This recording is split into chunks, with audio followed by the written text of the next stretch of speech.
राधे राधे दोस्तों, कैसे हैं आप सब। तो आज हम बनाएंगे हरियाणा की फेमस रेसिपी अंगा। ये रेसिपी बहुत ही ज़्यादा स्वादिष्ट बनती है। इसकी जितनी तारीफ़ की जाए उतनी कम है। और अगर आपको कुछ स्पेशल खाने का मन कर रहा है ना, तो ये रेसिपी आप ज़रूर ट्राई करिएगा। तो मेरी फ्रेंड जो है वो हरियाणा से बिलोंग करती हैं, तो उन्होंने मुझे बताया कि ये रेसिपी इस तरह से बनती है। मैंने घर पर कई बार ट्राई किया, बट उस तरह से नहीं बन पाती जैसे ये बनाती हैं। तो बच्चों की थी छुट्टियाँ, तो हम आ गए थे इनके घर पर। तो उन्हें पता था हमें ये बहुत ज़्यादा पसंद है, तो उन्होंने अपने हाथों से बनाकर हमें ये रेसिपी खिलाई है। तो चलिए देखते हैं इसे कैसे बनाना है। उन्होंने लिया था 2.5 कप गेहूं का आटा। ये वही आटा है जिससे हम रोटियां बनाते हैं। अब हम यहाँ पर डालेंगे आधा कप बेसन, इससे ये बहुत ही ज़्यादा क्रिस्पी बनता है। साथ ही डाल देंगे 1 बड़ा चम्मच धनिया पाउडर, आधा चम्मच अजवाइन जिसको मैंने इस तरह से हाथों से क्रश करके डाला है, और थोड़ा सा डालेंगे हींग, इससे इसका फ्लेवर बहुत ज़्यादा अच्छा लगता है, और नमक स्वाद अनुसार। इन सभी चीज़ों को डालने के बाद इसे हम पहले अच्छे से मिक्स करेंगे, और उसके बाद यहाँ पर देखिए थोड़ा थोड़ा पानी डालते हुए हमें आटा गूंद लेना है। ध्यान रखिएगा आटा ना ही बहुत ज़्यादा सख्त हो और ना ही बहुत ज़्यादा सॉफ्ट हो। जिस तरह से हम पूरी या फिर कचौड़ी बनाने के लिए आटा गूंदते हैं, बिल्कुल उसी तरह से हमें यहाँ पर आटा गूंद कर तैयार कर लेना है। यानी बहुत ज़्यादा आप इसे सॉफ्ट मत रखिएगा, क्योंकि हम इसे बनाते समय परोथन नहीं लगाएंगे। अब हम इसे सेट होने के लिए साइड में रख देंगे। तो यहाँ पर हमने लिया है 1 किलो उबला हुआ आलू। तो आलू आपको भी बहुत ज़्यादा लग रहा होगा, लेकिन ये 10 लोगों के लिए बन रहा है। तो यहाँ पर हमने आलू को अच्छे से मैश कर लिया है। अब हम लेंगे 3 मीडियम साइज के प्याज, जिसे हम बारीक बारीक काट लेंगे। आप ध्यान देंगे कितना बारीक यहाँ पर कटा हुआ है। वीडियो जो है वो थोड़ा सा शेक हो रहा है, क्योंकि मैं वहाँ पर ट्राइपॉड नहीं लेकर गई थी, तो उसके लिए सॉरी। और ये देखिए हमने यहाँ पर प्याज को आलू में मिला दिया है। अब हम इन सभी को अच्छे से पहले मिला देंगे।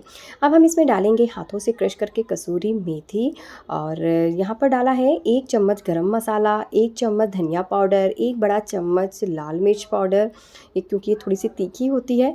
अब हम इसमें डालेंगे नमक स्वाद अनुसार। बस यही मसाले इसमें जाते हैं, ज़्यादा मसाले नहीं डाला जाता है। बस इन्हीं मसालों से ये बहुत ही ज़्यादा स्वादिष्ट बनता है। तो हमें इन सभी को अच्छे से आलू में मिला देना है। तो ये देखिए हमारी जो स्टफिंग है वो भी बनकर तैयार हो गया है। तो चलिए अब इसे साइड में रख देते हैं। यहाँ पर जो हमने आटा गूंद कर रखा था उसे एक बार अच्छे से नीट कर लेंगे, ताकि थोड़ा सा सॉफ्ट हो जाए। अब हम इसकी इस तरह से लोइयाँ काट लेंगे। तो जिस तरह से पराठा बनाते हैं बिल्कुल उसी तरह से हम इसकी लोइयाँ ले लेंगे, और यहाँ पर देखिए इस तरह से हमें इसे बेल लेना है। तो पराठन इसमें नहीं लगाना है, ना ही इसमें तेल लगाना है। ये आराम से अपने आप बेल भी जाएगा और निकल भी जाता है। अब हमने यहाँ पर लिया है 1 बड़ा चम्मच भरकर स्टफिंग, और देखिए इस तरह से हमें प्लेट देते हुए इसे इस तरह से फोल्ड कर लेना है। तो जिस तरह से हम आलू का पराठा बनाते हैं बिल्कुल उसी तरह से इस तरह से फोल्ड करेंगे, और हमें इसे दबाकर एक रोलर की सहायता से इसे बेल लेना है। तो देखिए हम इस तरह से बेल रहे हैं, फिर उठा रहे हैं, फिर बेल रहे हैं, और जिस तरह से पूड़ी होता है ना बिल्कुल उसी के साइज़ का बनाना है। बहुत ज़्यादा ये बड़ा नहीं बनता है। अब हमने यहाँ पर एक तंदूर को पहले से ही प्री हीट करने के लिए रख दिया था, और उसमें इन सभी अंगा को हम डाल देंगे। तो ये देखिए एक साथ ही कम से कम 4 अंगा बन जाता है, और गैस की फ्लेम को हाई ही रखेंगे। तो यहाँ पर देखिए उलटते पलटते हुए 2 अंगा जो है वो बनकर तैयार हो गया था। अब देखिए पहले वो ना चम्मच से इस तरह से उसके पहले होल कर देती हैं, और उसके बाद जो है इसमें वो लगाएंगी घी। इस तरह से करने से घी जो है वो अंदर तक जाता है, और इसी से ये इसका स्वाद बढ़ जाता है। तो आप भी देखेंगे इसमें इन्होंने 3 बड़े चम्मच भरकर घी डाला है, और यहाँ पर देखिए एक दूसरा वाला है उसमें भी घी डाल रही हैं। ये रेसिपी ना घी में ही बनती है। आप देख सकती हैं नीचे से जो घी है ना वो टपक रहा है। तो ये अंदर से सॉफ्ट हो जाता है, और खाने में तो बस पूछिए मत। और यहाँ पर देखिए जो बाकी का अंगा था उसे भी उलटते पलटते हुए हम बना लेंगे।